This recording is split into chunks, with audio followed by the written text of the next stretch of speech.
let's talk about a news story that broke out. Kendrick Lamar's engineer, Mixed by Ali, said that he has 6 albums worth of music. He also said that what Kendrick Lamar, his leftover, if you want to call it leftovers or unreleased stuff, is better than a lot of people's regular music. So, what does that tell you about Kendrick Lamar uh, and his future?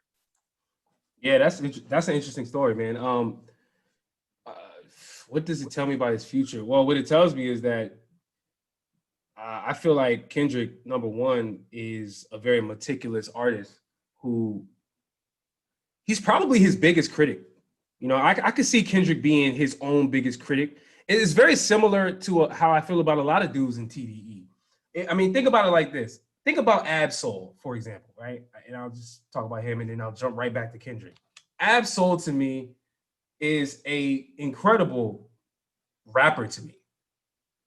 It's my humbling opinion. He's an incredible rapper. However, you rarely hear new music dropping from Absol, if ever. And it was reported that he has that exact anxiety that a lot of artists have. Like they get stuck in this demo mode where they just put out they make a whole bunch of music, but they don't really feel like it's good enough to release. They're their own biggest critic, and I feel like Kendrick may be that type of artist. And look, man, shit, if we ever get those 6 albums worth of music, I think the fans, I think everybody will be ecstatic. Um, but I think where Kendrick is ascending to in his legacy, because you know when we start talking about Kendrick, Cole, the dudes who came out about 10 years ago, they are becoming legacy driven artists, right? Like you can't just put out anything. You just can't. And shout out to people like Drake who, um, you know, it doesn't feel like he's afraid to really get on people's stuff. You know, and I say afraid loosely because, you know, Drake has been featured on how many songs over the last couple of years. I really feel like that's how he's been able to stay afloat. And he's putting out daring album titles like Certified Lover Boy. Like what? Like this is the type of album title to me that some people might be like, oh man, Drake is falling off. Look at Drake.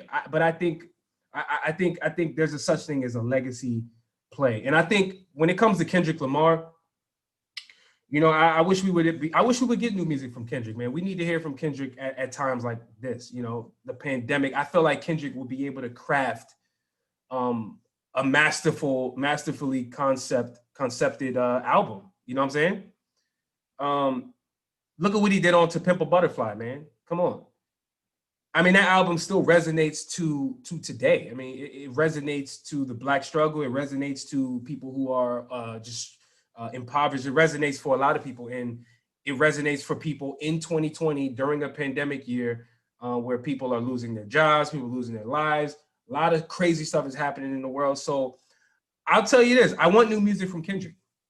Like I'm not dying for new music from Kendrick, but I will be the first person to press play when a Kendrick album is announced and drops. I'm telling you right now. I think he's cooking up something special. I really feel that way. Um, and actually, before you go, it was actually reported that if it wasn't for the pandemic, he was planning to drop an album this year, but the pandemic kind of halted those plans. So yeah, man, we'll see when we actually get new music from him. But shit, if his engineer is telling the truth, which he has no reason to lie, bro, we're in for for a fucking treat. Let's just put it like that. We're in for a treat when we actually get new music from him. What do you think, man? You know, I'm gonna play devil's advocate and the opposite, which is isn't it funny that I don't think anybody talks about like the opposite advocate. Does anybody say, "Hey, I'm gonna play God's advocate" or You something? mean Uh, yeah, God's the angels advocate? angel's advocate. That's tight, right? Ain't that Yo, tight? and that's the episodes. That's the episode title. I like that. There you go, angel's advocate. So, um, here's the thing: like, there's still beauty in an artist dropping music when they feel like it's the right time to drop music. There's still beauty in that. I think Kendrick Lamar is somebody that does that. Actually, quite frankly, the whole TDE does that, right? SZA doesn't drop until it feels right. Schoolboy Q doesn't drop until it feels right. Like you said, Absol doesn't drop. Even Reason, even people that a lot of people may not know, he doesn't drop until it feels right. That's what it feels like. But what's interesting is what I would want is in between. Like, I would like to see more Kendrick features. You know what I'm saying? I would like to see more Schoolboy Q features. I would like to see more SZA features, so on and so forth. So that's the weird thing. But you know, to kind of compare this to the NBA, you know, at this point, LeBron James is only chasing Michael Jordan. And so the same thing that the next NBA player can do or be proud of, LeBron James can't be proud of. Like at this point, LeBron James has to make the finals every single year until he retires, or his season is a failure. It doesn't matter if he averages a triple-double for the year. His season is a failure. So at this point, Kendrick Lamar, he can't just drop an album. I mean, he's put out three classic, undeniable classic albums. Like, tell me Good Kid, Mad City is not a classic album. That's one of the greatest albums of all time. You will never hear somebody say it's not. And if they do, they're nuts. Listen to me when I say this. Listen to me. They are crazy. I am ratings game music guy. I rate music.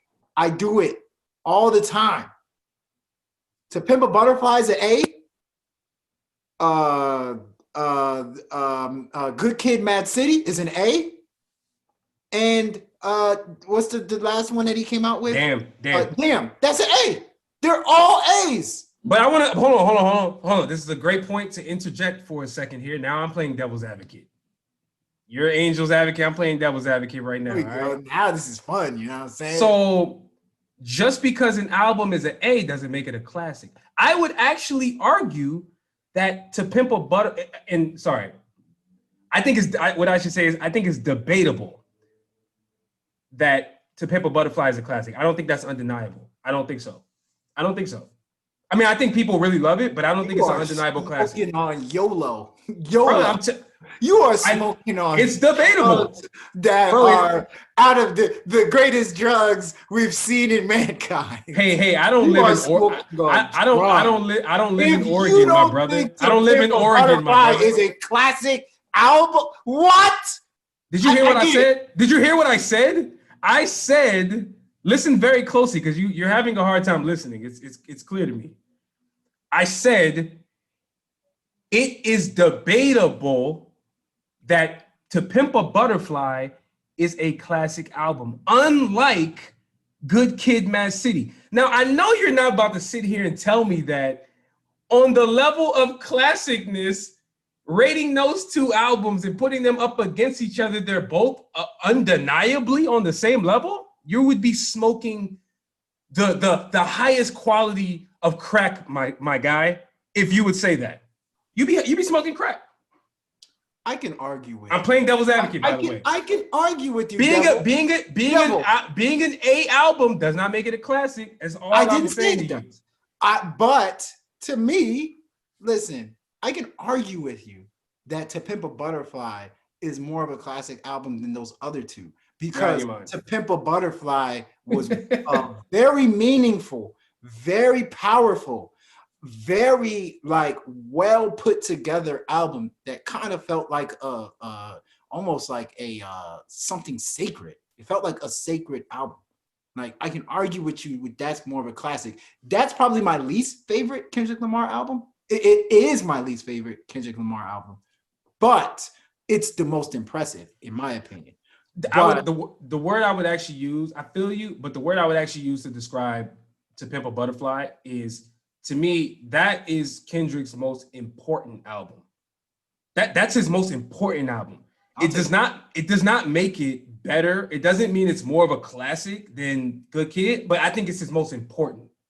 That's how I look at To Pimp a Butterfly. Personally. To me, like I said, Good Kid, Mad City they're all classics. So I don't know. I'm not arguing, but to go back to my point, just real quick to close it out, like when you are somebody that has put together 3 albums that are all A's, like you cannot just put out a playlist like Drake did, right? Or you cannot just put out a demo tapes, right? You got to go for an A, because even if his album is a B, see what we just did to Lil Uzi Vert in Future, right? Because Lil Uzi Vert's album was so good. His album was so good. Remember that dropped this year, Eternal Take. Mm-hmm. You start to look at the stuff he does after, and you're like, it's all right. No, the fact of the matter was, it was not better than Eternal Take, but it's still better than a good chunk of the albums that come out this year. Like Future, like to me, you can give that album Future and Lil Uzi Vert nothing less than a B. But people are gonna probably trash it because it wasn't as good as DS2. It wasn't as good as Eternal Take. But that's what Kendrick Lamar is chasing. He is chasing greatness. He is chasing his other A albums. And he got to really come out when it feels right.